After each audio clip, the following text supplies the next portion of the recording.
Pesona si Gadis Desa, episode 24, Konspirasi. Luri kaget setengah mati saat Nania tiba-tiba menarik tangannya begitu dia keluar dari dalam kelas. Dia lalu menatap bingung ke arah sang adik yang dengan begitu santai bergelayut di lengannya. "Kau kenapa, Nania? Apa kau membuat ulah lagi di kelas?" tanya Luri sambil berjalan menuruni anak tangga. "Kak Luri, kenapa kakak selalu berpikiran buruk padaku sih? Memangnya salah ya kalau aku bermanja pada kakakku sendiri? Apakah ada undang-undang yang melarang kalau sesama saudara tidak boleh saling berdekatan?" "Iya," sahut Nania balik bertanya. Luri tertawa pelan mendengar pertanyaan panjang adiknya.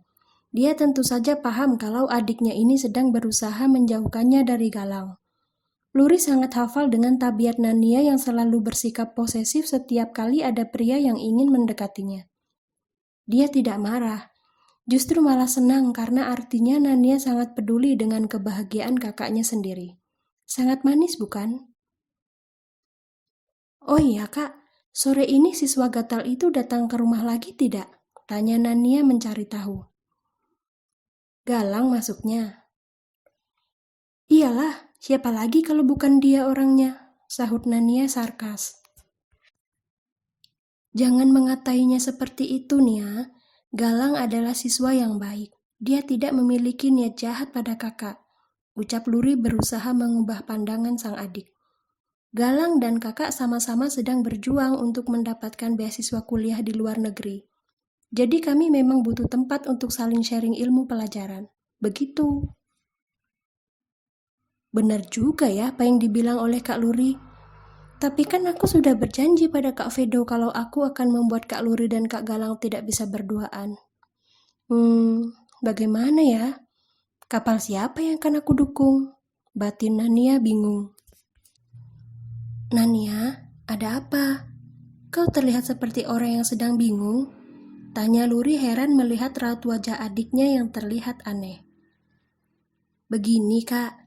Tadi saat aku dan teman-teman sedang berada di kantin, Kak Vedo menelponku. Dia bilang mulai sekarang aku adalah mata-matanya di sini. Kak Vedo ingin aku membuat Kak Galang tidak bisa mendekati kakak lagi. Dan nanti jika aku berhasil, aku akan diberi uang yang sangat banyak olehnya." "Begitu, Kak, ceritanya," jawab Nania dengan bodohnya membongkar rahasia antara dia dengan si pria genit. Sudut bibir Luri berkedut mendengar kejujuran sang adik tentang konspirasi yang ingin dilakukan oleh Vedo. Bagaimana bisa Nania dengan begitu polosnya memberitahu kalau Vedo memintanya untuk menjadi mata-mata? Sungguh, Vedo benar-benar telah salah memilih partner bisnis. Dia tidak seharusnya meminta gadis selugu Nania untuk menjaga rahasia. Ada-ada saja. "Kalau aku berbisnis dengan cara seperti ini dosa atau tidak sih, Kak?" tanya Nania memastikan. "Tidak dosa kok. Yang bisa menimbulkan dosa itu jika bicara bohong. Kalau hanya sekedar menjadi mata-mata, aku rasa itu adalah sesuatu yang wajar," jawab Luri sambil menahan tawa. "Oh, syukurlah. Aku jadi lega sekarang, Kak," ucap Nania sambil mengelus dada. Saat Luri dan Nania sampai di dekat pintu gerbang, mobil Galang lewat di samping mereka. Siswa populer itu langsung berhenti kemudian keluar untuk menghampiri Luri yang sudah dijaga ketat oleh adiknya. "Mau apa lagi, Kak?" tanya Nania cetus. "Aku ini bukan penjahat yang ingin menculik kalian berdua, Nania. Kita kan teman satu sekolah," jawab Galang merasa lucu dengan tingkah adik kelasnya ini. "Iya, teman satu sekolah yang suka pada teman sekelasnya sendiri. Benar tidak?" Galang menjadi kikuk saat disindir seperti itu oleh Nania. Dia kemudian melirik ke arah Luri yang sedang tersenyum sambil menyelipkan anak rambut ke belakang telinga. "Ya ampun, Luri cantik sekali sih. Aku rasa setelah ini aku tidak akan bisa lagi melihat wajah wanita cantik lainnya. Pesonanya Luri benar-benar sangat mematikan. Aku bisa gila ini," batin Galang.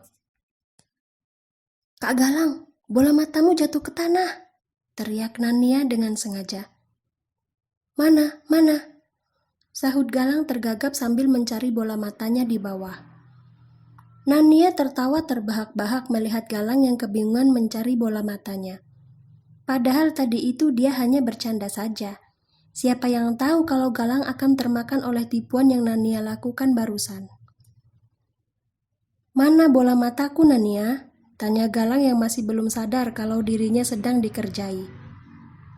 Lang, bolamu tidak kemana-mana kok. Itu masih ada di tempatnya.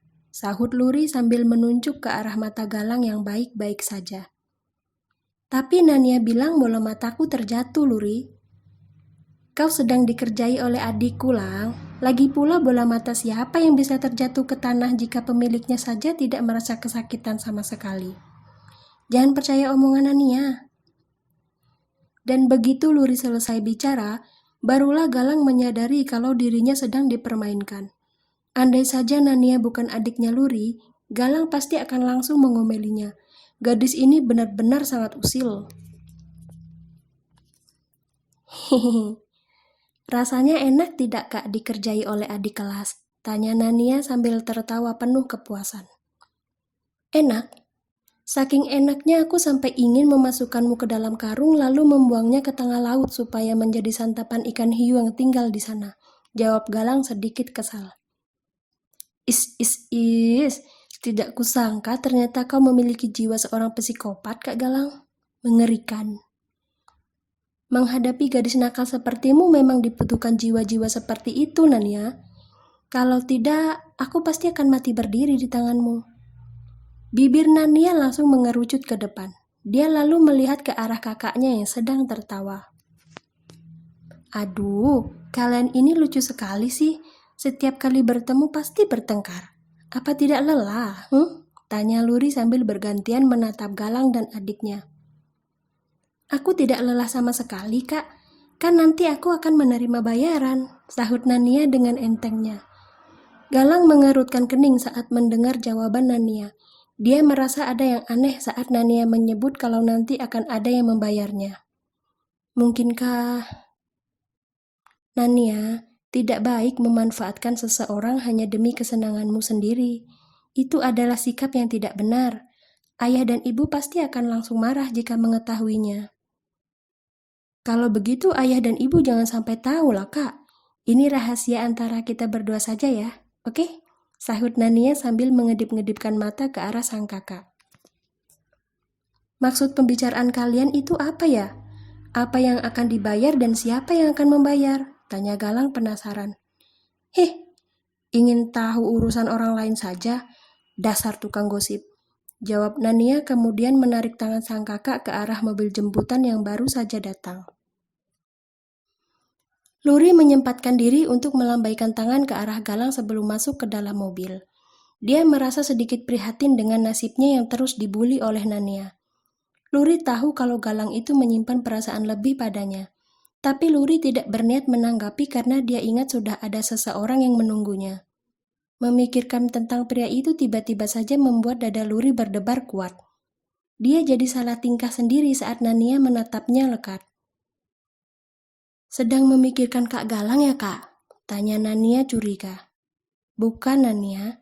Kakak sedang memikirkan film yang semalam kakak lihat. Jawab Luri berkilah. Tuhan bisa marah loh kalau kakak berkata bohong. Kakak tidak bohong, Nania.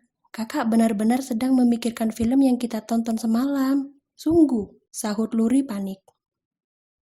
Oh, ya sudah.